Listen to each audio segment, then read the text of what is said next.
इस साल हमारी पृथ्वी 3 दिनों के लिए अंधेरे में डूबने वाली है। लगभग वैसा ही कुछ नजारा देखने को मिलेगा जैसा आपको टोटल सोलर एक्लिप्स के दौरान देखने को मिलता है, लेकिन वो कुछ मिनट के लिए होता है या ज्यादा से ज्यादा कुछ घंटे के लिए हो सकता है। लेकिन इस बार 3 दिनों के लिए अंधेरा छाने वाला है और इसकी वजह भी हमारा सूरज ही होगा, क्योंकि जिस तरह का दावा किया जा रहा है उसके मुताबिक सूरज से ऐसा तूफान निकलेगा, ऐसा कोरोनल मास इजेक्शन होगा कि हमारी पूरी पृथ्वी अंधेरे में डूब जाएगी। तो आखिरकार इस दावे के पीछे का राज क्या है और आखिरकार ये दावा क्यों किया जा रहा है और क्या वाकई इस तरह की घटना होने वाली है, क्योंकि जो दावे हैं, जो आंकड़े हैं, वो इसी ओर संकेत करने वाले हैं। तो तमाम दावों की जांच होगी, तमाम आंकड़ों के बारे में बात होगी हमारे इस खास वीडियो में, तो इस वीडियो को आखिर तक जरूर देखिएगा। नमस्कार, मैं हूं डॉक्टर सुरजीत सिंह और आप देख रहे हैं महाना मिस्ट्री। तो दोस्तों, अगर आप पहली बार इस चैनल पर आए हैं तो इसको सब्सक्राइब जरूर कीजिए और अगर ये वीडियो आपको अच्छा लगे तो इसको लाइक कीजिए, शेयर कीजिए और कमेंट जरूर कीजिए, क्योंकि आज का वीडियो थोड़ा सा विज्ञान से हटकर है, लेकिन जो आंकड़े हैं, जो दावे हैं, वो विज्ञान से जुड़े हुए हैं। तो आखिरकार मैं ऐसा क्यों कह रहा हूं कि 3 दिनों के लिए पृथ्वी पर अंधेरा छाने वाला है, क्योंकि ये अगर होता है तो वाकई ऐसा नजारा शायद मानव इतिहास में पहली बार देखने को मिलेगा। हालांकि इस तरह के तमाम दावे समय समय पे कई टाइम ट्रेवलर्स जो हैं वो करते रहे हैं कि वो 60 साल बाद से या लौट के आए हैं या कई दशकों बाद से लौट कर आए हैं वो, और यहाँ पे एलियन हमला करने वाले हैं या फिर यहाँ पे पूरी धरती पानी में डूबने वाली, इस तरह के तमाम दावे टाइम ट्रेवलर होने का दावा करने वाले लोग करते रहे हैं। लेकिन इस बार का दावा जो है उसके पीछे विज्ञान भी है और उसके पीछे एस्ट्रोलॉजर्स भी हैं, और ये जो दावा किया है वो एक तरीके की भविष्यवाणी है, लेकिन वैज्ञानिक इस भविष्यवाणी से इनकार भी नहीं कर रहे हैं। तो आखिरकार ये दावा क्या है और किसने किया है और उस दावे के पीछे का सच क्या है, ये मैं आपको इस वीडियो में बता रहा हूं। तो ये दावा किसी और ने नहीं बल्कि ब्राजील के भविष्यवक्ता एथोस सैलोम ने किया है,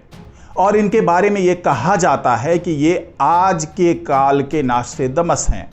क्योंकि इन्होंने जो पिछले दिनों कुछ भविष्यवाणियां की थी वो बिल्कुल सच साबित हुई है। वो चाहे क्वीन एलिजाबेथ के निधन की बात हो या फिर कोरोना जैसे महामारी की बात हो, ये तमाम भविष्यवाणी एथोस सैलोम ने किया था,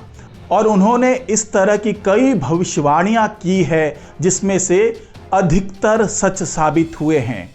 और अब उन्होंने इस साल जो सूर्य को लेकर भविष्यवाणी की है वो अगर सच साबित हो गई तो तहलका मच सकता है। एथोस सैलोम का कहना है कि एक कोरोनल मास इजेक्शन तेजी से पृथ्वी की ओर बढ़ रहा है। अगर इसको आम बोलचाल की भाषा में कहें तो ये एक सौर तूफान है, और कोरोनल मास इजेक्शन क्या होता है वो मैंने पिछले के कई वीडियो में बता चुका हूं कि सूरज से जो तूफान निकलता है और किस तरीके से कोरोनल मास इजेक्शन होता है, वो तमाम जानकारी मैंने पहले के कुछ वीडियो में दी हुई है। तो इस बार भविष्यवाणी इसी कोरोनल मास इजेक्शन को लेकर के है कि वो एक बहुत बड़ा कोरोनल मास इजेक्शन सूरज से निकलेगा जो पृथ्वी पर इस कदर कहर बरपाएगा कि 3 दिनों तक पृथ्वी अंधेरे में डूब जाएगी। हालांकि ये कोई बड़ी बात नहीं है कि कोरोनल मास इजेक्शन सूरज से निकल रहा है, ये हर कुछ दिनों में ऐसा होता है, लेकिन उसका पृथ्वी पर कोई खास असर नहीं पड़ता। लेकिन इस बार इसका बहुत ज्यादा प्रभाव पड़ेगा। एथोस सैलोम का कहना है कि सूर्य के इस प्रभाव की वजह से इस साल पृथ्वी पर 3 दिनों तक अंधकार छा जाएगा। लेकिन ये ऐसा भी नहीं है कि ये कोई कोरी भविष्यवाणी है और इसमें कोई दम नहीं है, क्योंकि उनके दावे पर जब वैज्ञानिकों से सवाल किए गए कि एथोस सैलोम का ये कहना है कि 3 दिनों तक पृथ्वी अंधेरे में डूबने वाली है, तो वैज्ञानिकों ने उसका खंडन नहीं किया। उन्होंने ऐसा नहीं कहा कि ये बिल्कुल एक आधारहीन दावा है, बल्कि उन्होंने ये जरूर बताया कि वर्ष 2017 के बाद इस साल आने वाला ये सबसे बड़ा सौर तूफान हो सकता है और इसका क्या प्रभाव होगा और पृथ्वी पर क्या असर पड़ेगा उसके बारे में साफ साफ तौर से वैज्ञानिक कोई दावा नहीं कर रहे हैं। लेकिन वैज्ञानिक ये जरूर कह रहे हैं कि 11 साल का जो साइकिल है, जो सूरज में जो रेडिएशन होता है, जो उसके अंदर जो न्यूक्लियर फ्यूजन की बात होती है, जब वो होता है तो उसका साइकिल 11 साल का होता है और उस साइकिल में अधिकतम जो उठता है, जो सौर तूफान उठता है, उसका फेज आजकल के दौर में ही है। और 2017 से अक्सर ये देखा गया है कि कोरोनल मास इजेक्शन धीरे धीरे बड़ा होता जा रहा है, ज़्यादा प्रभावशाली, बहुत शक्तिशाली होता जा रहा है। तो ऐसे में वैज्ञानिक एथोस सैलोम के दावे को नकार नहीं रहे हैं कि ऐसा बिल्कुल नहीं होगा, लेकिन वो ये जरूर कह रहे हैं कि अभी तक उनके पास ऐसे आंकड़े नहीं आए हैं कि इस तरीके से 3 दिनों तक पृथ्वी पर बिल्कुल अंधेरा छा जाएगा। लेकिन इस बात से इनकार भी नहीं कर रहे हैं कि इस बार जो सौर तूफान आ रहा है उससे कोई असर नहीं होगा, बल्कि वो वैज्ञानिक भी मान रहे हैं कि इस बार बहुत शक्तिशाली कोरोनल मास इजेक्शन होने वाला है। और अगर एथोस सैलोम के दूसरे भविष्यवाणी की बात करें तो उन्होंने ये भी दावा किया है कि 2025 में अंतरिक्ष से एक उल्का पिंड पृथ्वी से टकरा सकता है। हालांकि इसकी स्पीड काफी कम होगी, जिससे धरती को कोई नुकसान नहीं पहुंचेगा। एथोस ने अगले साल आर्टिफिशियल इंटेलिजेंस के एक्टिव होने और मशीनों के इंसानों के खिलाफ बगावत करने की भी भविष्यवाणी की है। साथ ही एथोस सैलोम ने यह भी कहा है कि दुनिया तीसरे विश्व युद्ध से ज्यादा दूर नहीं है और इसकी शुरुआत दक्षिण चीन सागर से होगी, जिसमें चीन, रूस, उत्तर कोरिया एक और होंगे, जबकि दूसरे खेमे में अमेरिका, जापान, फिलीपींस, दक्षिण कोरिया और वियतनाम होंगे। और इस युद्ध में देर से ही सही लेकिन भारत को भी शामिल होना होगा, जिसमें दुनिया भर में लाखों लोगों की जान जाएगी और अरबों रुपए की संपत्ति का नुकसान होगा।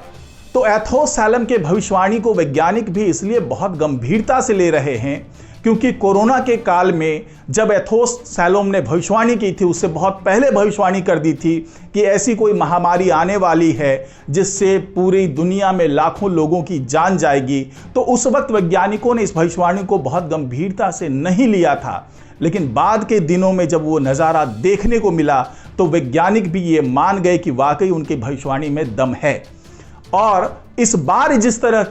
की भविष्यवाणी की है एथोस सैलोम ने, मैं दूसरी भविष्यवाणियों की बात नहीं करूंगा, लेकिन जो सौर तूफान की बात हुई है, जो कोरोनल मास इजेक्शन की बात हुई है, वो कुछ तथ्यों पर आधारित है और वैज्ञानिक ये मान रहे हैं कि वाकई कुछ तथ्य हैं जिसको नकारा नहीं जा सकता। और अगर इस तरीके की घटना होती है हमारे पृथ्वी पर तो 3 दिनों के अंदर बहुत सी तबाही मच सकती है, बहुत से सिस्टम बेकार हो सकते हैं। तो क्या क्या रिपरकशन हो सकते हैं उस 3 दिनों के अंदर में, उसको लेकर के भी वैज्ञानिक सचेत हैं, क्योंकि इस बार वो मान रहे हैं कि वाकई ऐसा कुछ हो सकता है। हालांकि वैज्ञानिकों के पास इसकी पुष्टि के लिए कोई आंकड़ा नहीं है, कोई इस तरह का दावा वो नहीं कर रहे हैं कि हाँ वाकई जो एथोस सैलोम कह रहे हैं वो सच साबित हो सकता है, लेकिन वैज्ञानिकों ने अपनी तरफ से पूरी तैयारी कर रखी है। तो आज की रिपोर्ट में फिलहाल इतना ही। नमस्कार।